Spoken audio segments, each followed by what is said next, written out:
Hi, my name is Vicki McGrath, and I'm a Chicago-based acrylic and gouache painter. As you can see, I love bold, loose, and colorful artwork. Today, I want to show you how I approach an acrylic still life painting. Let's get started. For this demonstration today, I will be using Golden Fluid Acrylics Mixing Colors set of 10. This is a wonderful starter set for exploring these paints that have a thinner consistency.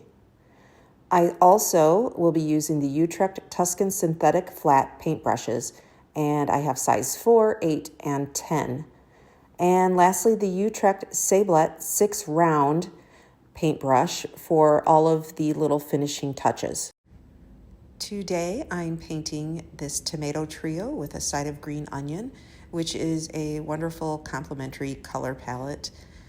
And as you can see, the base color on the canvas is a nice warm mid-tone pink. It really is nice to have those pops of pink peeking out. It's something I love doing with my paintings. And I am using, at this point, the size 8 flat brush from Utrecht. And I'm just using very large strokes. I'm not too concerned with staying within the lines.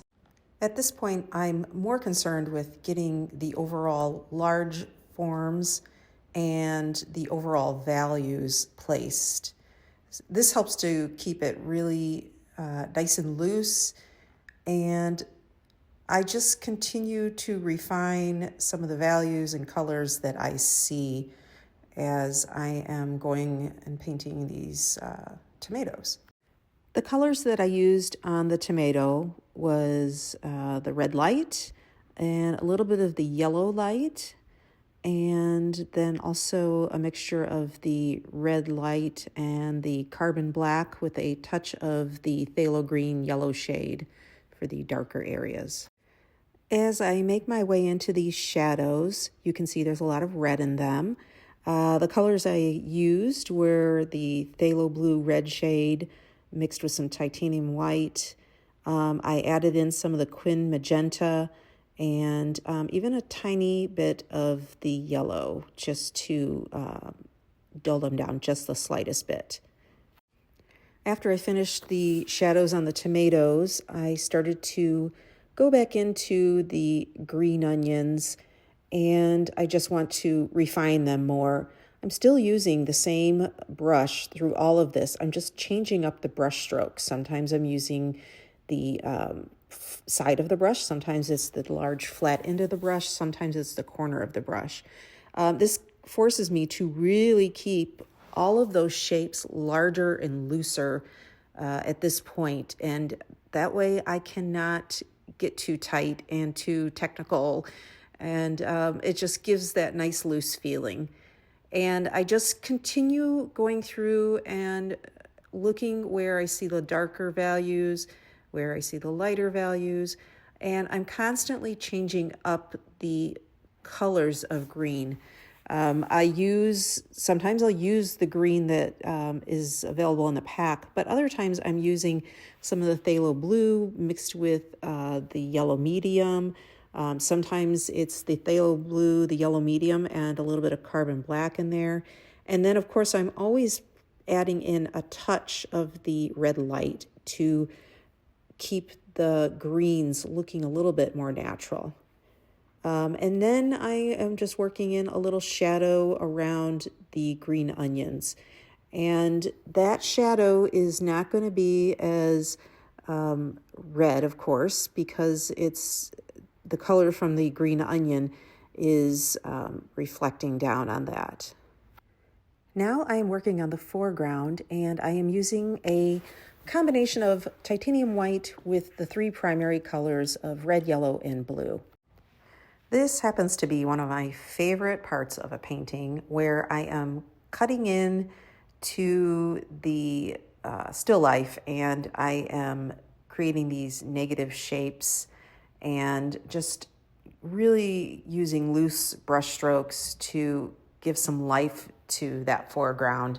And I am using actually the largest of my flat brushes for this part because I want to keep it so loose. And I will go through and, choose those lightest light areas on the foreground that will draw the eye in towards the red tomatoes that I have in the still life.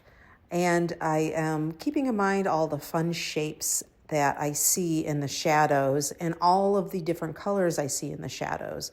Those shadows, you will see on the shadows and in the foreground so many different shades of gray, shades of white. As you can see, I really don't even use, I guess, gray. It's just shades of the muted blues and greens and yellows. And then I'm, of course, cutting in now to the green onions in the background of the painting, and really large brush strokes right there, and a little bit darker in that background area because I'm trying to keep the lighter lights in the foreground. And now I have the smallest of my flat brushes, and I'm putting in those stems on the tomatoes using just the edges of my flat brush to do that.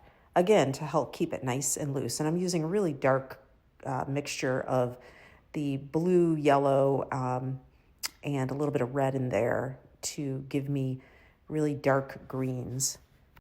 After I get the darker greens in, I can start to pull in some of the lighter green stems. And again, I'm using some of the primary colors. I have red, yellow, blue, a little bit of the titanium white. It's just nice to constantly be giving variety to those greens and really looking at what shade the green is. Is it a warm green? Is it a cool green? And where are the highlights, which is what I am starting to add right now. This is where I am finally using the small round brush. I push it as far as I can with the larger flat brushes, and once it becomes way too difficult, then I will use the round brush for just those little bitty details that I want to pop without trying to make any mistakes. So that's why I have it around, just for those little details. Now I'm going back in and refining the tomatoes. I want to make them warmer and give them a little bit more life because they're the main feature of my painting. So I'm kind of refining the values and really giving them some lights and some nice warmth with the larger brushes once again. And I am really trying to pay attention to where I see the light hitting on them so that I can give them some nice pops of white. As you can see here, this is where I'm using my smaller brushes yet again. I want to get those really fun little highlights in there while the paint is still a little bit wet to keep them a little bit soft and not too harsh. And now I want to give a little base to those tomatoes. They are sitting on the ground, and usually there is just that darkest point where the object sets on the surface. So that's what I was doing there. And it also draws the eye a little bit more to those tomatoes. It gives that contrast. And then I just like to go through and refine some of the colors and values.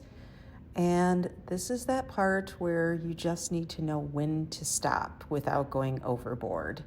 Of course, I wanted to add in that little detail of the little rubber band that's wrapped around the green onions because it's a nice little pop of a blue color in there. And then my finishing touches are really to go in and try to get the focus even further on the main subject, and that's by adding in those lightest lights on the foreground. And here is my finished painting, which took me approximately 1 hour to paint on an 8x8 canvas. I hope that you have enjoyed watching me paint something loose and bold and colorful, and I hope it encourages you to try it. Thanks for watching.